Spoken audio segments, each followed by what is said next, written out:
Berbicara masalah gangguan yang terjadi pada anak, tentunya banyak sekali bentuk yang anak-anak itu bisa rasakan atau gangguan apa saja yang mereka alami. Nah, di sini saya mengambil salah satu contoh yaitu ADHD atau Attention Deficit Hyperactivity Disorder. Nah, sebelum kita masuk ke bagian bagaimana penanganan terhadap anak dengan gejala ADHD, saya akan sedikit memberikan ciri-ciri tentang ADHD itu sendiri. Nah, seperti yang sudah saya sampaikan sebelumnya, ada beberapa ciri-ciri yang saya dapatkan di sini, yaitu yang pertama adalah anak memiliki daya konsentrasi yang rendah. Jadi saat dia harus fokus pada satu hal tertentu, itu dia akan merasa kesulitan untuk jangka waktu yang lama. Kemudian karena daya konsentrasinya rendah itu tadi akan berakibat kepada dia merasa mudah marah. Jadi saat satu hal yang dia inginkan, kemudian itu tidak tercapai atau tidak sesuai dengan keinginannya dia akan marah, merasa, loh ini kenapa sih harus seperti ini? Kenapa nggak sesuai dengan keinginanku? Seperti itu. Kemudian setelah itu ada juga gerakan-gerakan yang dia lakukan secara tidak sadar, yaitu yang paling terlihat di sini adalah anak ini selalu menggerakkan jari tangannya.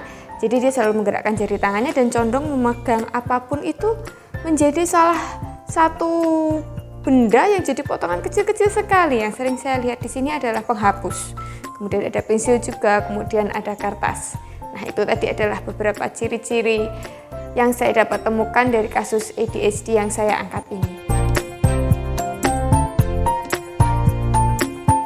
Nah, kemudian berbicara tentang penanganan yang bisa dilakukan. Saya sedikit berbicara dengan orang tua, kemudian saya juga mengamati terhadap anak ini.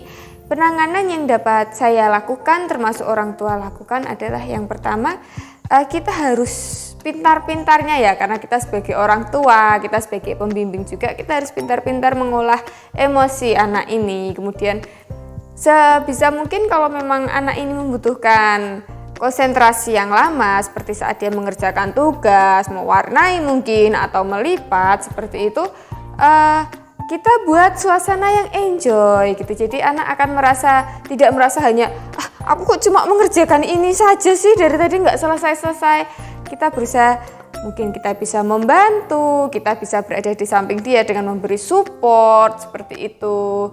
Bisa juga dengan terbentuknya situasi yang aman, nyaman ini tadi, anak enjoy. Kemudian itu juga akan menekan salah satu faktor tadi, yaitu emosi. Jadi dengan suasana yang menyenangkan ini, maka otomatis anak tidak akan merasa tertekan dan dia tidak akan meluapkan emosinya dia gitu ya. Misalnya dia sedang mewarnai, kemudian tiba-tiba kok kecoret gitu. Kita bisa mengambil alih, enggak apa-apa nak, kecoret sedikit, yuk coba ya ibu bantu, nanti kita bikin garis lagi, kita rapikan lagi. Jadi kita juga meyakinkan bahwa kesalahan kecil yang terjadi atau sesuatu yang tidak sesuai dengan keinginan dia itu tadi, itu bisa diatasi dengan tidak harus marah-marah. Itu. Lalu yang terakhir, ini yang menurut saya salah satu ciri yang harus ditangani, yaitu adalah maksud saya ditangani lebih lanjut gitu ya, karena nanti kalau tidak bisa sedikit membahayakan menurut saya, yaitu kebiasaan dia untuk membuat potongan-potongan kecil benda itu tadi. Mungkin untuk sementara waktu, karena itu dia refleks ya melakukannya kan. Misalnya dia menggenggam penghapus itu pasti begini langsung, itu nanti penghapusnya habis gitu, nggak sampai 10 menit, 15 menit pasti penghapusnya itu habis. Kita mungkin bisa menjauhkan salah satu faktor penyebabnya. Oh berarti dia jangan pegang benda yang bisa jadi kecil. Misalnya penghapus itu tadi kita ambil dulu. Misal kalau anak nanti membutuhkan, kita baru beri. Kemudian kalau sudah, nak di sini namanya bagus, coba Bu Tita pinjam penghapusnya lagi ya. Nanti kalau bagus butuh bisa pinjam ke Bu Tita, seperti itu. Kenapa saya di sini menitik beratkan pada hal ini? Karena anak ini cenderung kalau dia sudah melakukan hal-hal itu tadi, kan otomatis tangannya akan kotor. Paling tidak kotor bekas penghapus itu tadi ya.